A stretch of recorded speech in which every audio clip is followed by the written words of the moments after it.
اللہ پاک نے دنیا میں بھیجا ہے، تھوڑے دن کے لیے بھیجا ہے، بڑے کام سے بھیجا ہے۔ کام کیا ہے؟ آخرت کی تیاری کرنا ہے، آخرت کی تیاری میں لگنا ہے اور آخرت کی تیاری میں لگانا ہے۔ خود آخرت کی تیاری میں لگنا ہے اور ہر ایک کو آخرت کی تیاری میں لگانا ہے۔ آخرت کی تیاری میں لگنے کو دین کہتے ہیں۔ ہم خود آخرت کی تیاری میں لگیں، آخرت کی تیاری میں لگنے کو دین کہتے ہیں اور آخرت کی تیاری میں لگانے کو دعوت کہتے ہیں۔ تو ہم دین والے بھی بنے، ہم دعوت والے بھی بنے۔ دین بھی سیکھنا ہے، دعوت بھی سیکھنا ہے۔ ہر چیز سیکھنے سے آتی ہے۔ سیکھ سیکھ کے جو کام کیا جاتا ہے، پوچھ پوچھ کے کام کیا جاتا ہے، وہ صحیح ہوتا ہے۔ جو اللہ کے ذکر کے ساتھ کیا جاتا ہے اس میں نورانیت آتی ہے۔ جو اخلاص کے ساتھ کیا جاتا ہے وہ اللہ تعالیٰ کے قبول ہوتا ہے۔ تو ہر کام کو سیکھ کے کرنا ہے، پوچھ کے کرنا ہے۔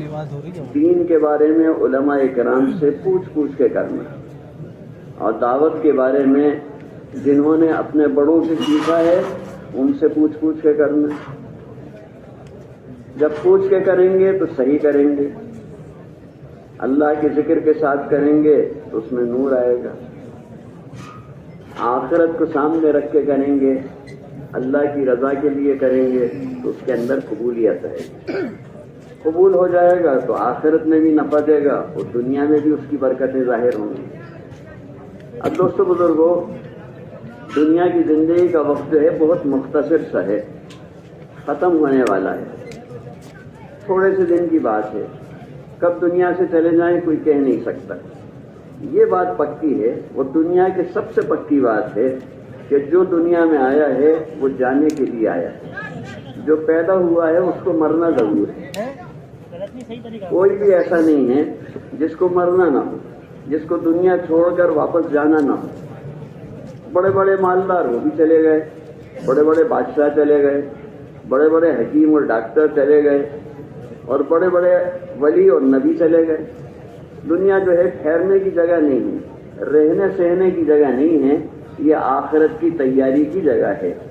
اس تیاری میں لگنا بھی ہے اور لگانا بھی ہے۔ صحابہ کرام رضی اللہ عنہم اپنے دنیا کے کام بھی آخرت کو سامنے رکھ کے کرتے تھے، آخرت کو سامنے رکھ کے کرتے۔ اب پھر سے امت آخرت کو سامنے رکھ کے چلنے والی بن جائے، یہ اہم بات ہے۔ آخرت میں کیا کام آئے گا؟ جو اللہ کو راضی کرنے کے لیے عمل کیا وہ کام آئے گا۔ اللہ کے نبی صلی اللہ علیہ وسلم کی سنتوں کو اختیار کیا وہ کام آئے گا۔ جو اللہ کی عبادت کی وہ کام آئے گی، جو اللہ کے بندوں کی خدمت کی وہ کام آئے گی، جو اللہ کے دین کی محنت کی وہ کام آئے گی۔ جو کچھ بھی آخرت کو سامنے رکھ کے کیا جائے گا اور اللہ کی رضا کی نیت سے کیا جائے گا، اللہ کے یقین اور ایمان کے ساتھ کیا جائے گا، وہ آخرت میں نفع دے گا اور اس کی برکتیں دنیا کے اندر بھی ظاہر ہوں۔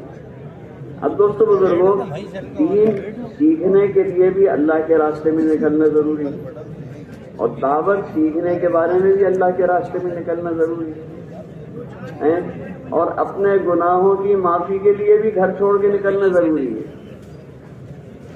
گناہگار تو سبھی ہیں، ہم آپ سب سے کوئی نہ کوئی خطا، غلطی، قصور تو ہوا ہی ہوا ہے۔ اللہ تعالیٰ معاف فرما دے وہ بہت بڑی بات ہے۔ اللہ تعالیٰ کی معافی حاصل کرنے کے لیے، اللہ کی بخشش حاصل کرنے کے لیے ایک تو اپنے کیے پر سچی ندامت ہونا ضروری ہے۔ بھائی دوستو بزرگوں، ادھر دیکھیں اور آپس میں بات نہیں کریں، تھوڑی سی دیر کی بات ہے، اللہ پاک اس تھوڑے سے وقت میں ہی برکت دے دے۔ تو دوستو بزرگوں، توبہ کرنے کے لیے، اپنے گناہوں کو اللہ سے معاف کرانے کے لیے کیا ہے؟ ایک تو اپنے کیے پہ سچی ندامت ہو، پھر اللہ تعالیٰ سے معافی کا مانگنا ہو اور آئندہ کبھی بھی اس کو نہ کرنے کا پکا ارادہ ہو کہ اب نہیں کروں گا، اور اس توبہ کو قبول کرانے کے لیے اپنا گھر چھوڑ کے نکلنا ہو، اللہ کے راستے میں نکلنا ہو۔ آپ سب کا سنا ہوا ہے جو بنی اسرائیل کا 100 آدمیوں کا قاتل اس کو اللہ والے نے کہا کہ جس بستی میں رہتے ہو اس کو ماحول کو چھوڑو، وہاں کا ماحول تمہیں گناہ کی برآمدہ کر دیتا ہے۔ پھر وہ چھوڑ کے نکلا کہ بستی نیکوں کی بستی کی طرف چلے جا۔ تو یہ نکلنا جو ہے ضروری ہے گناہوں کی معافی کے لیے۔ آدھے رستے کے اندر اس کی موت کا وقت آ گیا، فرشتے دونوں طرف کے آ گئے، رحمت کے فرشتے بھی عذاب کے فرشتے بھی۔ وہ کہیں کہ یہ تو بڑا گناہگار تھا، اس نے تو 100 کو قتل کیا تھا، اس کی روح تو ہم لے کے جائیں گے۔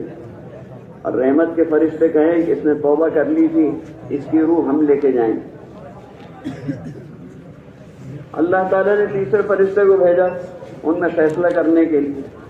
فرشتے نے کہا کہ دونوں طرف کا فاصلہ ناپ لو، اگر یہ گناہگاروں کی برائیوں کی بستی سے زیادہ دور ہے، اگر اس سے قریب ہے تو پھر تو عذاب کے فرشتے لے جائیں، اور اگر اس سے دور ہو گیا اور نیکوں کی بستی سے قریب ہے تو پھر رحمت کے فرشتے لے جائیں۔ چنانچہ فاصلہ ناپا گیا تو جس وقت اس کو موت آئی تھی وہ بالکل بیچوں بیچ میں مرا تھا، لیکن مرنے کے بعد بھی یعنی زمین پہ گرنے کے بعد بھی گھستا تو اس کی کمر آدھے فاصلے سے آدھے سے آگے بڑھ چکی تو سمجھ گیا اب رحمت کے فرشتے لے۔ ہمارے ابا جان آدم علیہ السلام سے بھی غلطی کہاں ہوئی تھی؟ جہاں رہتے تھے ان کا گھر تو جنت میں تھا، ندامت ہوئی، توبہ کی، پھر گھر چھوڑنا پڑا، دنیا کے اندر اتارا گیا، جب جا کے گناہ کی معافی ہوئی۔ تو اپنی زندگی سدھارنے کے لیے، اپنے گناہوں سے پاک ہونے کے لیے بھی گھر چھوڑنا ضروری ہے، اور دین سیکھنے کے لیے، علم حاصل کرنے کے لیے بھی گھر چھوڑنا ضروری ہے۔ قرآن پاک میں اللہ تعالیٰ نے واقعہ بیان کیا موسیٰ علیہ السلام کا کہ موسیٰ علیہ السلام جس علم کو نہیں جانتے تھے اس علم کو حاصل کرنے کے لیے انہیں گھر چھوڑنا پڑا۔ تو دین سیکھنے کے لیے بھی گھر چھوڑنا ہے، اور ایمان مضبوط ہونے کے لیے بھی گھر چھوڑنا ہے۔ حضرت مولانا الیاس صاحب رحمۃ اللہ علیہ فرماتے تھے جب تک 4 مہینے اللہ کے راستے میں نکلنے کو رواج نہیں دو گے، اور جب تک 4 مہینے نکلنے کو اپنا جزء زندگی کا حصہ نہیں بناؤ گے، اس وقت تک ایمان کا حقیقی ذائقہ نہیں نصیب ہونے والا۔ تو دوست بزرگوں، ایمان بنانے کے لیے بھی اللہ کے راستے میں نکلنا ضروری ہے۔ صحابہ کرام رضی اللہ عنہ نے جب مکہ شریف کے اندر مشقتیں جھیل رہے تھے، لیکن جب ہجرت کی اور گھر چھوڑ دیا تو اللہ تعالیٰ نے ان کو یا ایھا الذین آمنوا، اے ایمان والو کہہ کے مخاطب کر۔ تو ایمان بنانے کے لیے بھی گھر چھوڑنا ضروری ہے، اور ایمان کی حفاظت کے لیے بھی گھر چھوڑنا ضروری ہے۔ ایمان کی حفاظت کے لیے بھی گھر چھوڑنا ضروری ہے۔ اصحاب کہف جو تھے وہ اللہ کے 5 یا 7 مقبول بندے جن کے ساتھ ان کا کتا لگ گیا تھا، اپنے ایمان کی حفاظت کے لیے گھر چھوڑ کے نکلے، پھر اللہ نے ان کی حفاظت بھی کی اور ان کو ہدایت کا ذریعہ بھی بنا۔ تو دوست بزرگوں، ایمان بنانے کے لیے بھی گھر چھوڑنا ہے، دین سیکھنے کے لیے بھی گھر چھوڑنا ہے، گناہ معاف کرانے کے لیے بھی گھر چھوڑنا ہے، اور دین کی محنت اور دین کو پھیلانے کے لیے بھی گھر چھوڑنا ہے۔ اور یہ 4 مہینے کو بہت بڑے تھوڑی ہوتے ہیں، تھوڑے سے ہیں ساری زندگی میں سے۔ ایک آدمی اگر 70 سال جیے تو 210 4 مہینے اس کی زندگی میں آتے ہیں۔ 67 سال والے کے بھی 201 4 مہینے ہو جاتے ہیں۔ اگر ایک 4 مہینے کے لیے گیا تو وہ تو 1% کیا ½ بھی نہیں ہوگا، کتنا تھوڑا سا ہے۔ تو 4 مہینے ذرا میں گزر جاتے ہیں۔ ابھی رمضان شریف گزرے، ابھی تو سحری، افطاری، تراویح ہو رہی تھی، کہاں کون سے حافظ صاحب پڑھیں گے، کس مسجد میں کتنے دن میں ختم ہوگا۔ رمضان گزرا، شوال عید کا مہینہ گزرا، ذوالقعدہ گزرا، بقرعید کا مہینہ گزرا، 4 مہینے تو نہیں ہو گئے، اور محرم، صفر، ربیع الاول اور یہ ربیع الثانی، یہ پھر دوسرے 4 مہینے پورے ہوتے ہیں۔ 4 مہینے بھی ذرا میں ختم ہو جاتے ہیں، اور زندگیاں بھی ذرا میں ختم ہو رہی ہیں۔ ہمیں نہیں معلوم کہ آگے ہمیں کتنا وقت ملے گا. اسے دوستو بزرگوں، اس کی نیت تو ہماری سب کی پکی ہونا چاہیے کہ اللہ کے راستے میں ہم 4 مہینے ضرور لگائیں گے انشاءاللہ. سب لگائیں گے نا انشاءاللہ؟ کون کون لگائے گا ذرا بتائیے. اے اللہ قبول فرما، آسان فرما، مدد فرما. اچھا، اب مقام کے اوپر جب رہیں گے تو مقام کے اوپر بھی دین کی محنت کرنی، اور اس کے ذریعے سے سنتوں کو اپنی زندگی میں لانا ہے. ہمارے امیر صاحب پہلے سے لے کے انہیں فرمایا کرتے تھے حافظ صاحب کہ دیکھو کتابیں لکھنے والے کتابیں لکھ رہے ہیں دین پہ، اور یہ بھی نیکی کا کام ہے، ان کو ثواب ملے گا، اور دنیا اسلام کو پڑھ رہی ہے. اب فرماتے تھے تقریریں کرنے والے دین کے اوپر تقریر کر رہے ہیں اور دنیا اسلام کو سن رہی ہے، یہ بھی ثواب کا کام ہے، ان کو بھی اجر ملے گا. فرمائے لیکن دنیا تو دین کو دیکھنا چاہتی ہے. تم سے یہ چاہا جا رہا ہے کہ اللہ کے راستے میں پھر پھر کے سنتوں کو ایسا اپنی زندگی میں لاؤ کہ تمہاری زندگی کے ہر پہلو سے اللہ کے پیارے نبی صلی اللہ علیہ وسلم کی سنتیں، حضور کے طریقے نظر آنے لگے، دنیا اسلام کو دیکھنے لگے. صحابہ اکرام رضی اللہ عنہ نے محنت کر کے اپنی زندگیوں کے اندر حضور صلی اللہ علیہ وسلم کے طریقوں کو اختیار کیا تھا. ان کا کوئی عمل سنت سے ہٹ کے نہیں ہوتا، کوئی عمل بھی سنت سے ہٹ کے نہیں ہوتا. سنتوں کو اختیار کرنا، ہاں، چہرے میں سنت، لباس میں سنت، اٹھنے بیٹھنے میں سنت، چلنے پھرنے میں سنت، کھانے میں سنت، پینے میں سنت، سونے جاگنے میں سنت، معاملات میں سنت، کمائیوں میں سنت، رشتہ داریوں میں سنت، ہر جگہ سنتوں کا اہتمام کرنا ہے کہ ہماری زندگی سے سنتیں نظر آنے لگیں اور دنیا کو سمجھ میں آئے کہ اسلام کیا ہوتا ہے. صحابہ کرام رضی اللہ عنہ جب اللہ کے راستے میں ملکوں کے اندر نکلے تو لوگ ان سے پوچھتے تھے کہ تم اس دین کو لے کے آئے ہو وہ ہے کیا؟ صحابہ کہتے تھے ہمیں دیکھ لو، سر سے پاؤں تک جو ہے وہ دین ہے، اور صبح اٹھنے سے لے کے رات کو سونے تک جو کچھ ہم کرتے ہیں وہ دین ہے، وہ اسلام ہے. تو لوگ ان کو دیکھ کے ہدایت پا جاتے تھے، اسلام میں داخل ہو جاتے تھے، کہتے تھے یہ صحیح طریقہ ہے، یہی سچا طریقہ ہے، یہی اچھا طریقہ ہے. تو صحابہ کرام رضی اللہ عنہ کو تقریر نہیں کرنا پڑتی، صحابہ کو پمفلیٹ کتابیں نہیں بانٹنا پڑتی، وہ ایک زندگی کو لے کے پھر رہے تھے.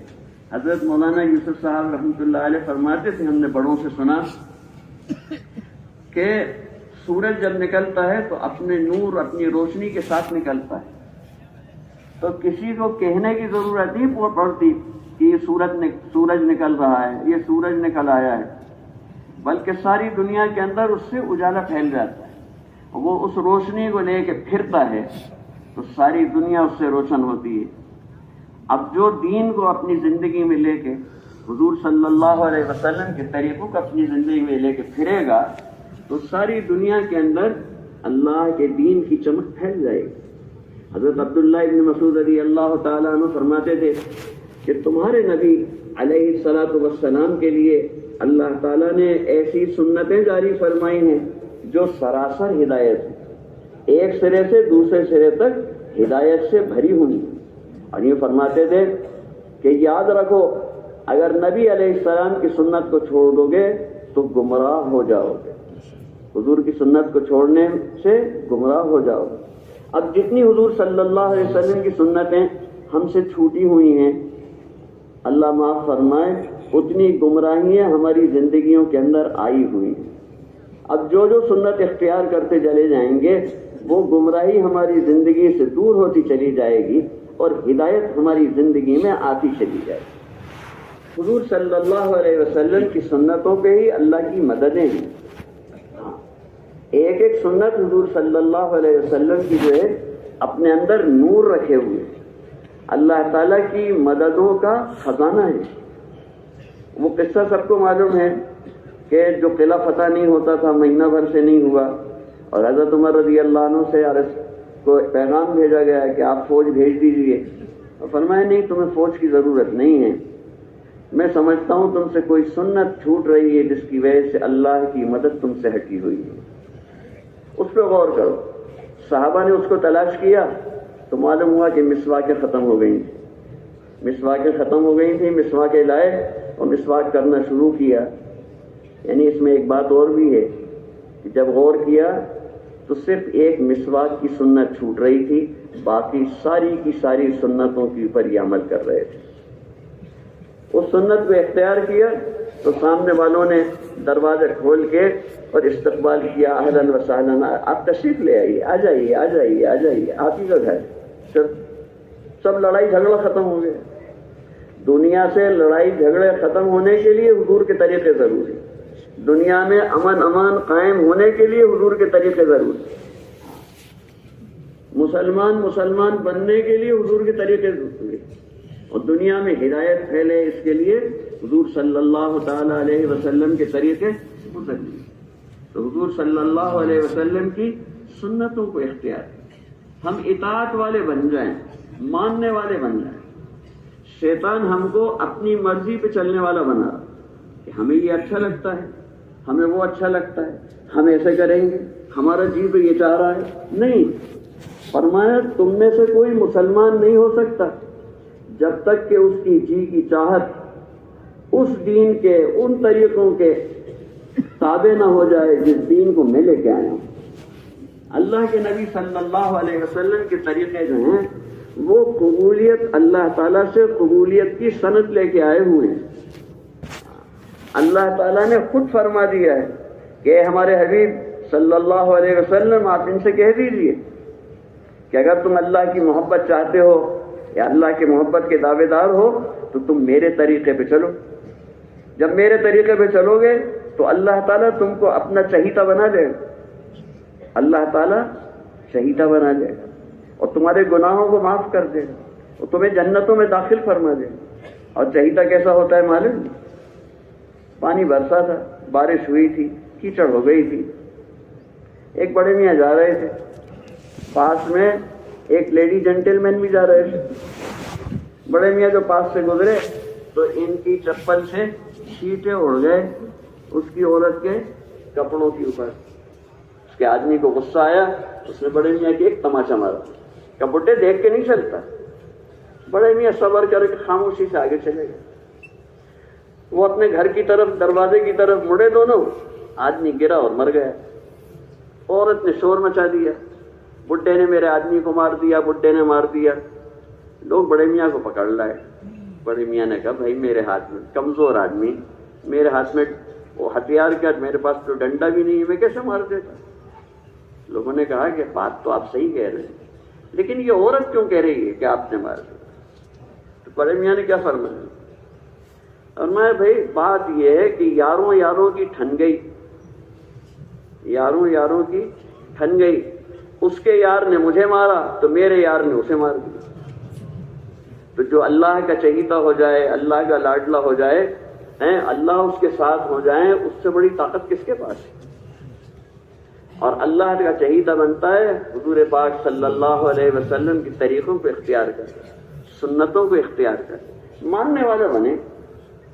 اللہ کی ماننے والا، اللہ کے نبی کی ماننے والا، اپنے بڑوں کی ماننے والا، مشورے کی ماننے والا. ہاں جماعت میں ہے امیر صاحب کی ماننے والا، نماز میں امام صاحب کی ماننے والا، مشورے سے چلنے والا، اجتماعیت کے ساتھ چلنے والا، آپس میں جوڑ کے ساتھ ایک دوسرے کا اکرام کرتے ہوئے، ایک دوسرے کو سراہتے ہوئے، ایک دوسرے کو معاف کرتے ہوئے، غلطیوں کی پکڑ نہیں، معاف کر درگزر کرنا، لوگوں کے عیبوں کو چھپانا. جو لوگوں کے عیبوں کو چھپائے اللہ تعالیٰ اس کے عیبوں کو چھپائیں گے. ہاں تو دوستو بزرگوں، اس سے آپس میں جوڑ پیدا ہوتا ہے. ایک دوسرے کو کثرت سے سلام کرنا، یہ تو حضور صلی اللہ علیہ وسلم کی سنت ہے. ہم نے بعض علماء سے سنا، فرمایا کہ جو آدمی روزانہ 20 لوگوں کو سلام کر لے تو جنت اس کے لیے پکی ہو جاتی ہے. تو کسی شاگرد نے کہا کہ استاد نہ نماز پڑھے نہ روزہ رکھے پھر بھی جنت میں جائے، کیا مطلب ہوا اس کا؟ فرمایا جو 20 لوگوں کو روز سلام کرے گا تو اللہ تعالیٰ اس کو ایسی سچی پکی توبہ نصیب فرما دیں گے کہ یہ نماز بھی پڑھے گا، روزہ بھی رکھے گا، جنت میں بھی جائے گا. ہاں تو تو ایک دوسرے کا اکرام کرنا، ایک دوسرے کو کا خیال رکھنا، میری ذات سے کسی کو تکلیف نہ پہنچے، اور کوئی مجھے تکلیف پہنچائے تو اللہ کے لیے معاف کر، یہ اس سے بڑا درجہ ہے۔ حدیث شریف میں آتا ہے تم پر زیادتی کی گئی ہو، ظلم کیا گیا ہو، اور تم اس کا بدلہ لینے کی طاقت رکھتے ہو، پھر تم بدلہ نہ لو، اللہ کے لیے چھوڑ دو، معاف کر دو، تو اللہ تعالیٰ تمہارے قلب پر، تمہارے دل پہ ایمان کے چشمے جاری فرمائیں گے، ایسا ایمان دیں گے جو بہہ پڑے۔ کنویں کے اندر جھریں ہوتی ہیں، جھر کمزور ہوتی ہے تو پینی میں پانی ہوتا ہے، ذرا اور طاقت کی ہوتی ہے تو آدھا کنواں بھرا ہوتا ہے، بہت زیادہ طاقت کی ہوتی ہے تو کنواں جو ہے اوپر تک بھر جاتا ہے، اور اس سے زیادہ مضبوط طاقت کی جھریں ہوتی ہیں تو پھر وہ پانی بہنے لگتا ہے، چشمہ جاری ہو جاتا ہے۔ تو اللہ تعالیٰ اس چھوڑ دینے پہ، معاف کرنے کے اوپر ایسا ایمان دل کے اندر بھریں گے جس کو دل اپنے میں سمو نہیں سکے گا، بلکہ بہہ پڑے گا، مخلوق کو، دنیا کو فائدہ پہنچائے گا وہ ایمان۔ ہم معاف کرنے والے بنے، بدلہ لینا کوئی بڑی بات نہیں ہے، معاف کرنا بڑی بات ہے، کیونکہ اس کا بدلہ آخرت میں اللہ پاک دینے والے ہیں، اور اس کی برکتیں دنیا کے اندر ظاہر کرنے والے۔ اللہ کے پیارے رسول صلی اللہ علیہ وسلم نے فرمایا تم میں سے کسی کا کسی پہ حق آتا ہو اور اپنا حق مانگنے پر جھگڑا کھڑا ہوتا ہو، تو اگر جھگڑے کو ختم کرنے کے لیے آدمی اپنا حق معاف کر دے، اپنا حق چھوڑ دے، فرمایا میں اللہ کا نبی اس بات کا ذمہ لیتا ہوں کہ جنت میں ایک محل میری طرف سے دلاؤں گا، جنت میں ایک محل میری طرف سے دلاؤں گا۔ اب دوستو، ایک تو حضور صلی اللہ علیہ وسلم کی طرف سے جو تحفے میں محل ملے گا اس کی شان کیا ہوگی، وہیں جا کے پتہ چلے گا، اور جس کا ایک محل جنت کا ہو گیا اس کی جنت تو پکی ہو گئی کہ نہیں، اس کی جنت تو پکی ہوئی گی۔ یہاں پہ کسی نے ایک بالش جگہ دبا لی، کسی نے پیسے دبا لیے، کسی نے برا بھلا کہہ دیا، اور ہم نے حق تھا لیکن ہم نے چھوڑ دیا کہ جھگڑا کھڑا ہو، تو اللہ تعالیٰ اس کے بدلے میں کیا دیں گے یہ آخرت میں جا کے پتہ چلے گا۔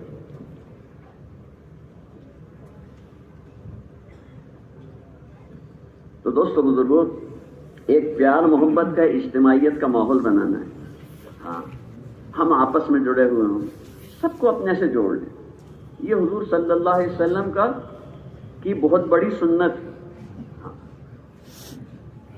یہاں تک آتا ہے کہ ایک آدمی کو آخرت میں، جنت میں بہت اونچا مقام دیا جائے، وہ حیران ہو جائے گا کہ میں نے تو اتنی عبادت کی نہیں تھی، اتنا اونچا مقام مجھے کیسے مل رہا ہے؟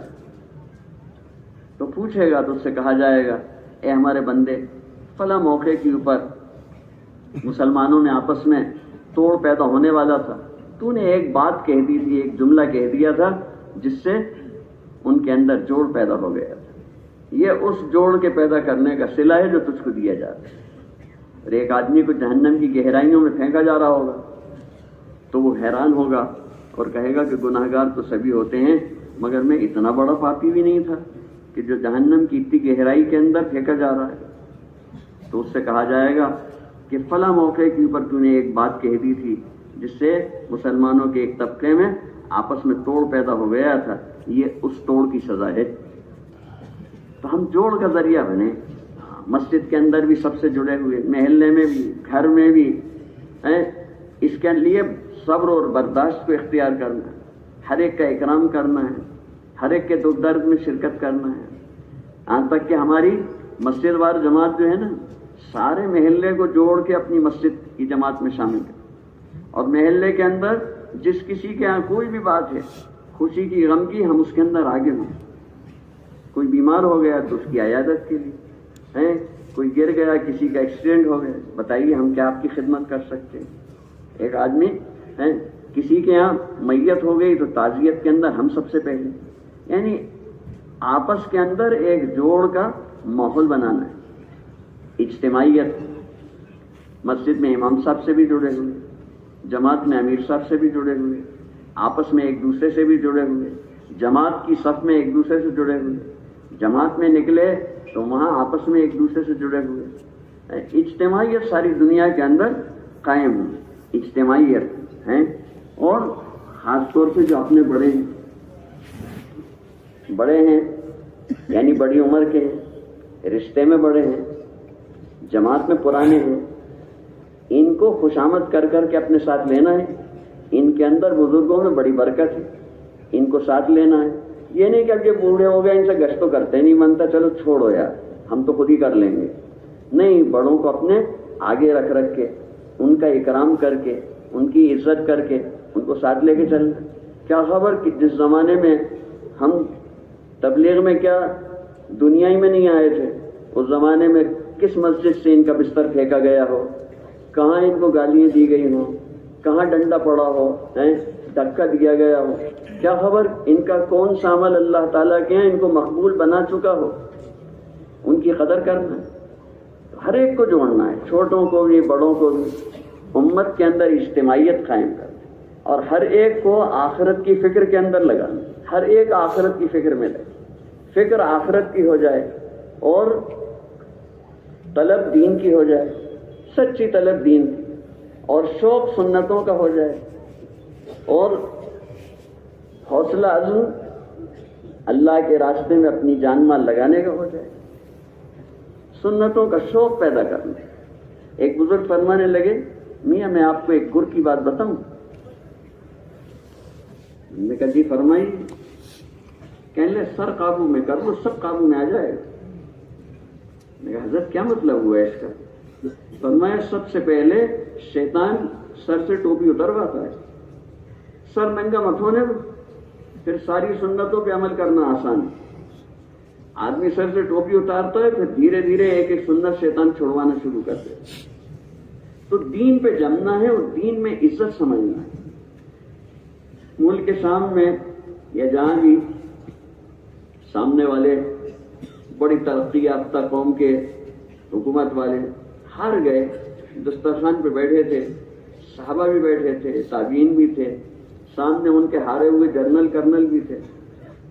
کھانے میں ایک صحابی کا نوالا لقمہ گر گیا، انہوں نے اس کو اٹھا کے پوچھ کے کھا لیا۔ تو پاس میں جو مسلمان بیٹھے تھے انہوں نے کونی ماری، تو کہا یار کیا کرتے ہو، یہ اتنے پڑھے لکھے اور اتنے بڑے بڑے لوگ بیٹھے ہیں، یہ کتنا ہمیں حقیر سمجھیں گے کہ انہوں نے نیچے کا اٹھا کے کھا لیا۔ یہ تو سنت ہے، تو اس کے اندر جس لقمے کے اندر برکت ہوتی ہے اس کو شیطان گروا دیتا ہے، آدمی اس کو پہنچ کے کھا لے، اس کے اندر بڑی برکت ہے۔ تو ان صحابی نے سب کو سنانے کے لیے آواز سے کہا کہ کیا میں ان احمقوں کی وجہ سے اپنے نبی صلی اللہ علیہ وسلم کی سنت کو چھوڑ دوں؟ اترک سنت حبیبی لہؤلاء الحمقاء، تو حضور صلی اللہ علیہ وسلم کی سنت کو اختیار کر، سنت کو اختیار کر۔ ہمارے حافظ صاحب فرماتے تھے سنتوں کو اختیار کرو گے تو جن فیکٹریوں کے اندر تم کام کر رہے ہوگے، جن دفتروں میں کام کر رہے ہوگے، وہاں بھی اللہ تعالیٰ اس کی برکت سے ہدایت کو پھیلائے گی۔ جن بسوں کے اندر سوار ہوگے وہاں بھی ہدایت پھیلے گی، جن اسٹیشنوں پہ ریل کے اتر جاؤ گے وہاں بھی ہدایت پھیلے گی، جن بازاروں کے اندر تم کاروبار کرو گے وہاں بھی ہدایت پھیلے گی، جن پڑھنے کی جگہوں کے اوپر تم پڑھنے جاؤ گے یا پڑھانے جاؤ گے وہاں بھی ہدایت پھیلے گی۔ اپنی زندگی کو سنتوں کے اوپر لے کے آنا، سنت بھی ہو سادگی بھی ہو، لیکن سادگی ہو اور صاف صفائی ہو، سنت کو ایسے اختیار کیا جائے کہ جو ہر ایک کے لیے جاذب نظر ہو۔ تو دوستو بزرگوں، اس طرح سے ہر سنت کو اختیار کرنا ہے۔ ہمارے علماء کرام نے بڑا کام کیا ہے، حضور صلی اللہ علیہ وسلم کی ایک ایک سنت کو تلاش کر کے چھوٹی کتابوں میں بڑی کتابوں میں جمع کر دی۔ دنیا میں کسی انسان کے بارے میں کہیں نہیں ملے گا، بڑے سے بڑا آدمی ہو، بڑے سے بڑا بادشاہ ہو، بڑے سے بڑا لیڈر رہا ہو، اس کی تفصیل نہیں مل سکتی، یہ کھاتے کیسے تھے، یہ سوتے کیسے تھے۔ حضور صلی اللہ علیہ وسلم کی ایک ایک چیز موجود ہے کہ حضور صلی اللہ علیہ وسلم رکوع کیسے کرتے تھے، سجدہ کیسے کرتے تھے، سونے کے لیے لیٹتے تھے تو کیسے لیٹتے تھے، کھانا کیسے کھاتے تھے، آپ کو سبزی میں سے کون سی سبزی پسند تھی، کھانے میں کیا پسند تھا۔ حضور صلی اللہ علیہ وسلم ایک ایک چیز موجود ہے۔ آپ تکیہ رکھتے تھے تو کون سے ہاتھ کے نیچے تکیہ رکھتے تھے بیٹھتے تھے، آپ زیاں چڑھتے یا بلندی پہ چڑھتے تو کون سا پاؤں آگے بڑھاتے تھے، سیدھا پاؤں بڑھاتے اور اللہ اکبر کہہ کے چڑھتے. اگر 4 سے سیڑھی کے برابر بھی ہو اور اترنا ہو تو بایاں پاؤں بڑھاتے اور سبحان اللہ کہہ کے اترتے. انگوٹھی کہاں، انگوٹھی کیسے پہنتے تھے، سرما کیسے لگاتے تھے اور کنگھی کیسے کرتے، ایک ایک چیز علماء کرام نے جمع کر کے رکھ دی اور اس پہ عمل کر کے اپنے زمانے میں دکھا دیا. اب ہم پوچھتے جائیں، سیکھتے جائیں، تلاش کرتے جائیں، انشاءاللہ ہماری زندگیاں سنت والی زندگیاں بنتی چلی جائیں گی، سنت والی زندگیاں بنتی چلی جائیں گی. اور کمائیوں کو سنت کے مطابق حلال پہ لانا ہے. حلال کا لقمہ اندر جاتا ہے تو نیکیوں کے خیالات پیدا ہوتے ہیں اور حرام کا لقمہ اندر جاتا ہے تو گناہوں کے خیالات پیدا ہوتے ہیں. حلال کا تھوڑا سا بھی ہے اس کے اندر برکت ہے اور حرام کا ڈھیر سارا بھی ہے تو وہ بے برکتی والا ہے. تو حلال کمائیوں کو اور حلال کمائی کے لیے علماء کرام سے پوچھنا پڑے. ہم آٹو چلاتے ہیں، ہمیں کن باتوں کا خیال رکھنا چاہیے؟ ہم دکان کرتے ہیں، ہمیں کن باتوں کا، ہم مزدوری کرتے ہیں، ہم ملازمت سروس کرتے ہیں، ہم کھیتی کرتے ہیں، ہم ٹھیکیداری کرتے ہیں، ہمیں کن باتوں کا لحاظ رکھنا چاہیے کہ ہماری روزی وہ حرام سے بچ جائے، حلال ہو. بچوں کو بھی حلال کھلائیں گے تو یہ نیک سالے بن کے بڑے ہوں گے، اور حرام کی غذا ان کو کھلائی تو آگے تو دنیا کے اندر فتنہ پھیلانے والے اور ماں باپ کے لیے مصیبت بننے والے بن جائے. تو دوست بزرگوں، اللہ پاک نے ایک چھوٹی سی زندگی دی ہے.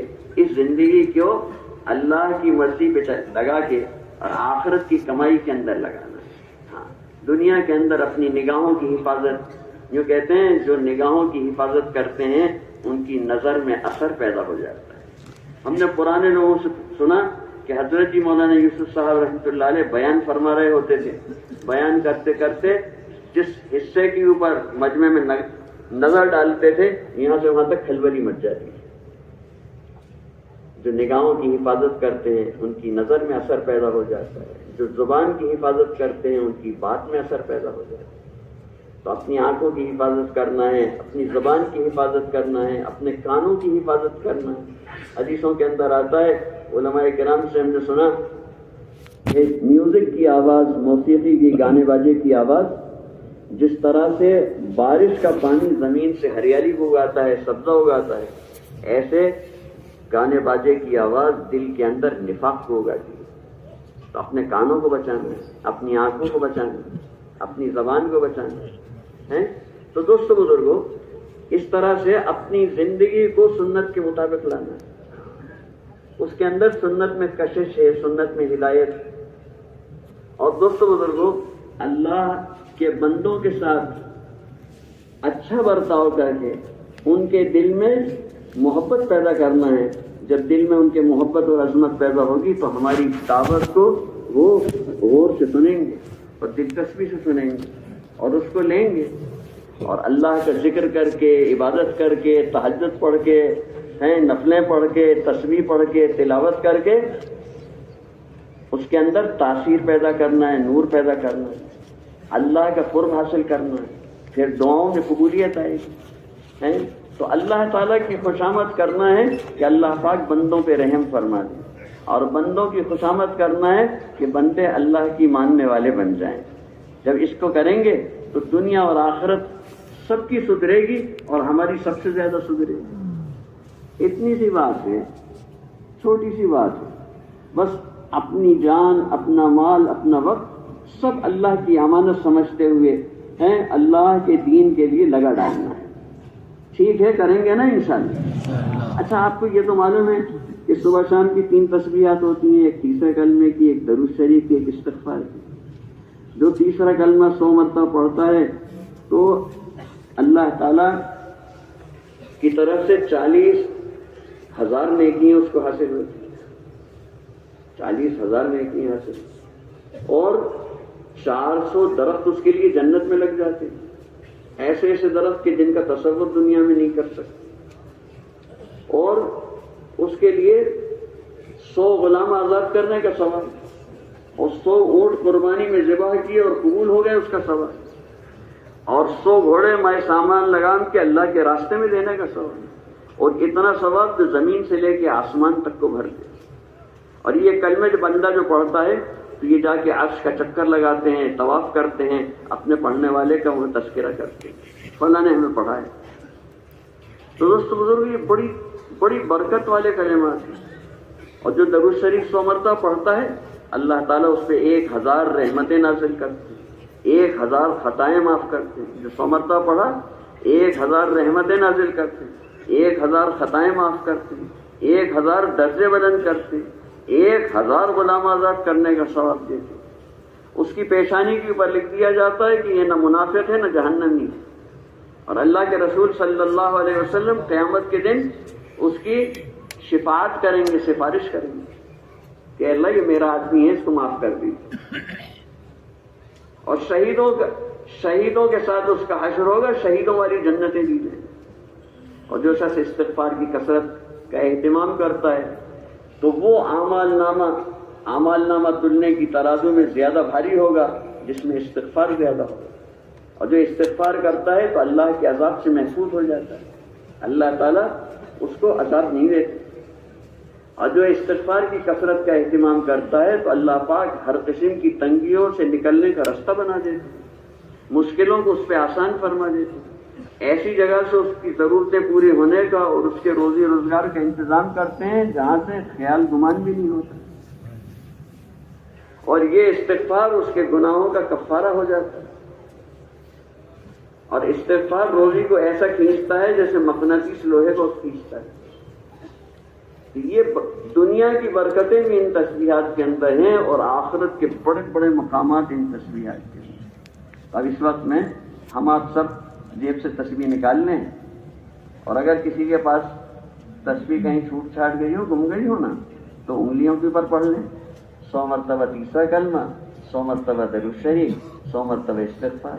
ایسے ہی بیٹھے بیٹھے کر لیں گے نا انشاءاللہ، ماشاءاللہ۔ تو ایسے ہی سکون سے بیٹھے ہوئے، یہ وقت جو ہے دن ختم ہو رہا ہے، فرشتوں کے جانے کا وقت، نئے فرشتوں کے آنے کا وقت، اس لیے وقت میں ہم اللہ کی ذکر کے اندر ہوں، تو خاموشی سے بیٹھ کے قبلہ رخ آپ لوگ بیٹھے ہی ہوئے ہیں، اللہ کی طرف متوجہ